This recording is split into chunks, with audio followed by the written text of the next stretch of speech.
Woo! Thank you. Hi, everyone. I was talking to Camille. I was like, ooh, I need a podium to stand behind because I'm like, sometimes I gotta catch what I'm saying. But you know what? It's okay. I got my notes in my phone. We're digital now, so I'm gonna read my speech off of that. But before I start my speech, I just want to share with you how I got here. I met this lady over here, Dr. Angelica Cortez, back in 2018 when we both started our doctorate program at USC. Can you believe it's 2024 already? It's been crazy. So I remember when she was talking about L.E.A.D Filipino. You know, as her classmate, I heard everything about L.E.A.D Filipino. And I was like, ooh, she's dope. Like, I gotta stick with Angelica because she's amazing. You don't meet a lot of people who are very passionate about ourselves.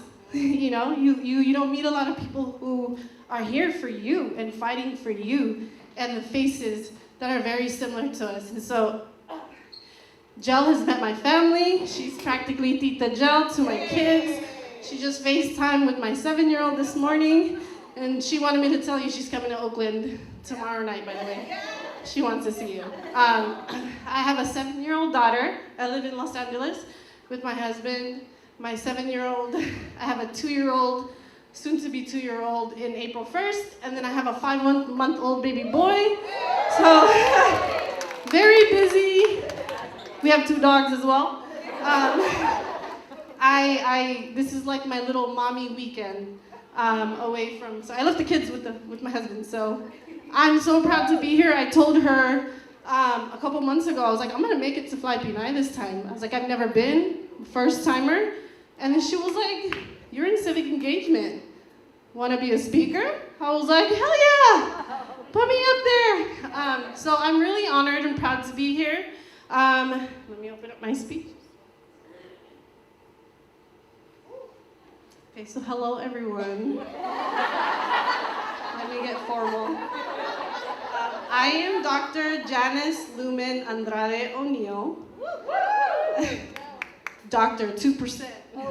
Be proud. Okay, that's 2% in the nation. Like, we made it. So, to see other Pinays also with that doctorate is key and huge. So we gotta celebrate each other. It's a lot of hard work to get to that point, and I kid you not, it took me 2 extra years, y'all knows, to graduate. And so, don't ever give up. And I did it, yes I did. Okay, so I currently live in Los Angeles with my husband, our 3 kids, our 2 dogs, as I mentioned. L.A. is where I have spent most of my adult life and where I have pursued higher education. But before moving to L.A., I grew up and lived here in East Oakland. And before Oakland, I was born and raised in La Paz, Leyte, Philippines, until the age of 5 when I immigrated to the US. My dad arrived to the US with my older siblings in 1992. I have 3 older brothers and an older sister, a younger brother and a younger sister. I'm 1 out of 7. So my older siblings came to the US first in 1992. Then my dad petitioned my mom, my little brother, and I in 1995. We officially immigrated here in December of 1995, right before I turned 6. I have like a dry cough. I don't know if it's allergies. Thank you. Then we became US citizens when my parents naturalized. So everyone under 18 in our family, so my older brothers, they had to go and get their own citizenship because they were already over 18. But everyone under 18, my siblings and I, we all naturalized and officially became, oh, can I promise I'm not gonna spill. We all became citizenship. Growing up, I encountered high expectations as a Filipina growing up in East Oakland. And in fact, I noticed that Filipino women often encounter high expectations placed upon them, but culturally and professionally. The pressure to excel academically, pursue successful careers, and fulfill societal roles can lead to self-doubt and feelings of inadequacy. We often grapple with the feeling of not belonging despite our competence and qualifications. Being underrepresented in certain fields or leadership positions can exacerbate imposter syndrome, and I know because I went through that. I just want to say how much of an honor it is to be here among all of you, united in our pursuit of empowerment and progress, And today I want to talk about the profound significance of standing together, lifting each other up, and rallying behind one another in our journey towards success and social change. Filipinos constitute a significant portion of the Asian American population here in the United States. We're about 19% in the US. This places us among the largest Asian ethnic groups in the country. Last year, Jill had reached out to me, and she was like, Janice, I know you're in LA. Are you down to help me pilot this AVET program? Last year, I was really busy. I just started with Mayor Karen Bass' administration. It was a lot. I was pregnant with my baby boy.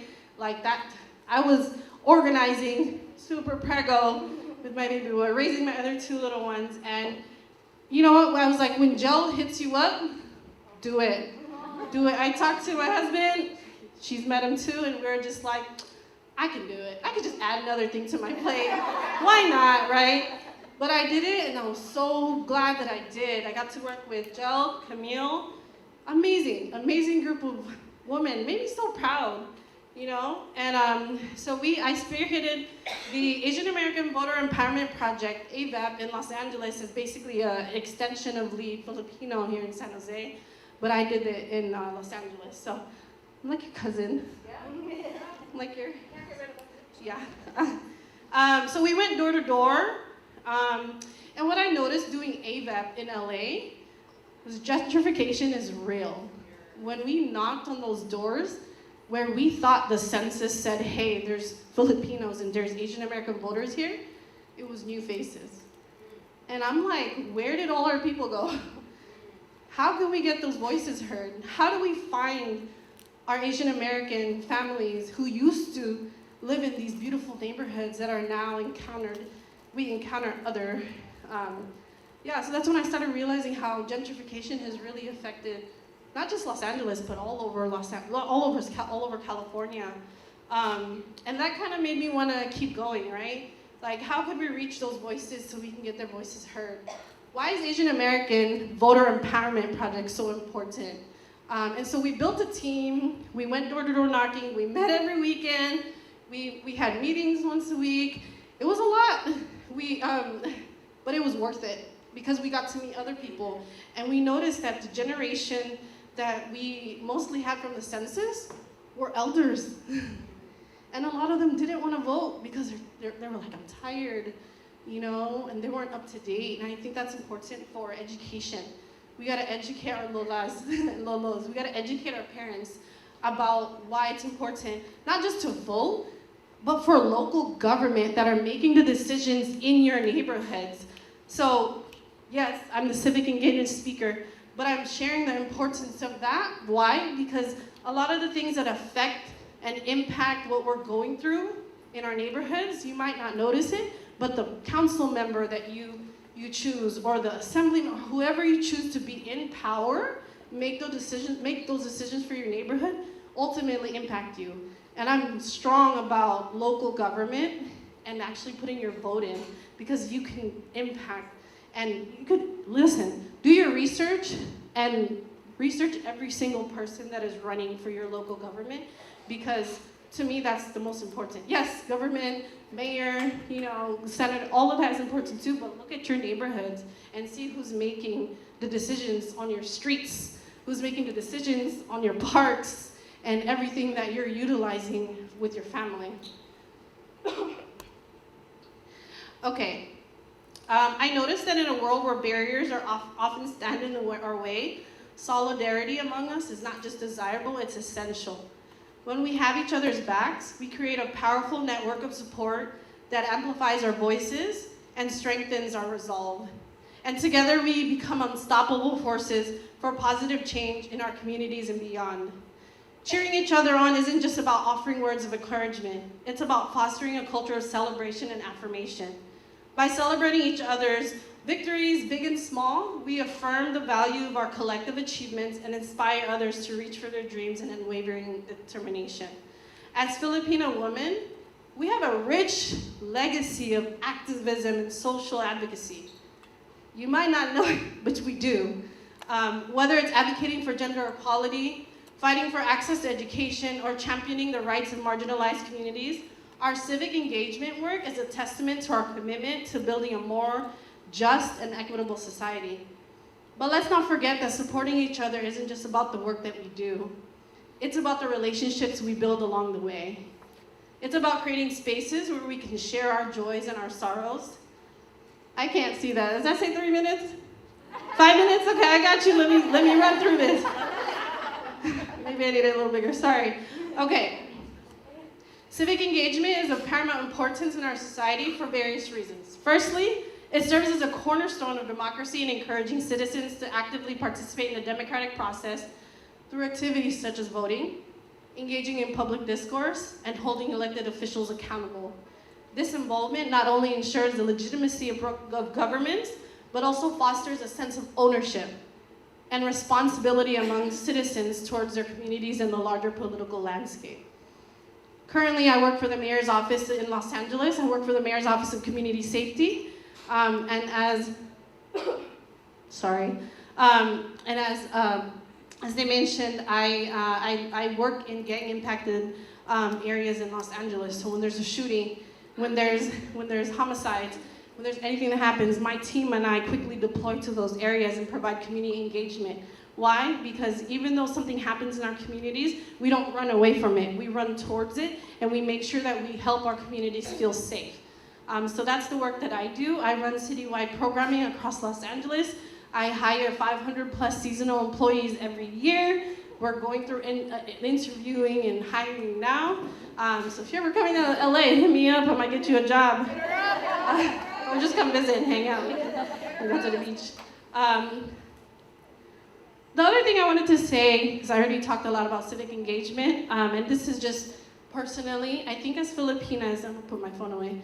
I think as Filipinas, we often are kind of shy, and I think Mayor mentioned it. We need to take up space. When you walk through that door, have your head held high, chest up, be confident, take up space. Don't be belligerent, don't be ignorant, but walk in there with confidence. And I'm teaching this to my 7-year-old. When we go to a restaurant, she says, "Mommy, do you need anything else? Do you need a napkin? Do you need a fork? Do you need a spoon?" And I say, "I do." She gets up and walks to the waiter, say, "Excuse me." She's 7. She's been doing this since she was 4. "Excuse me, my mommy needs a napkin. My mommy needs another fork. It fell on the floor." Confident. I'm raising Black and Filipino little kids. And my oldest she just makes me so proud. But I think about my little sister, who's like 27 years old now, my baby sister. She grew up shy. And I see this in a lot of other Pinays. Very shy, very to yourself. But you need to understand that when you go into an interview, you might be applying for an intern position, but you better act like the CEO. You better go in there and represent your culture, represent who you are, because a lot of times when we go into, listen, I'm in the mayor's office, I'm one Filipina. I'm the only Filipina in my department. And I can count maybe 5 or 6 that are, how much time I'm gonna be, 1 minute? Okay, okay, I'm almost done. I can count, literally, there's only 5 to 7 other Filipino Americans that work for the mayor's office. We all took a picture together and I was like, this is it? That's it? I was on maternity leave. They invited me to come take the picture with them, and it was gonna come out on an article for the mayor's office. I was like, there needs to be more representation. So don't be afraid to reach out to your networks. Talk to people here. If you're looking for a job, speak up, open your mouth, talk. Say what you need to say, ask for what you need. Closed mouths don't get fed. And I learned that growing up, trying to be shy and be like, okay, I'm too shy to ask this person. She might be too this or he might be too, no. Open up, speak up, talk, be confident, walk into that room, act like you own it, and be confident. I'm teaching my little kids this and they're little. But I see it a lot in our culture. We're very grateful for the jobs. We're grateful for, being there and getting paid, but you also gotta speak up when something's not right. Speak up when you're struggling or when somebody's treating you unfairly. you gotta speak up. And so build that confidence. I strongly encourage you to meet at least 5 or 10 other people here in this room. Introduce yourself, say hello, and do it with confidence. I wanna get to know who you are. And I wanna see you pick your head up and be confident about who you are. Practice your elevator speech. Hi, I'm this. Okay, I'm done. Thank you guys, it's such an honor to be here.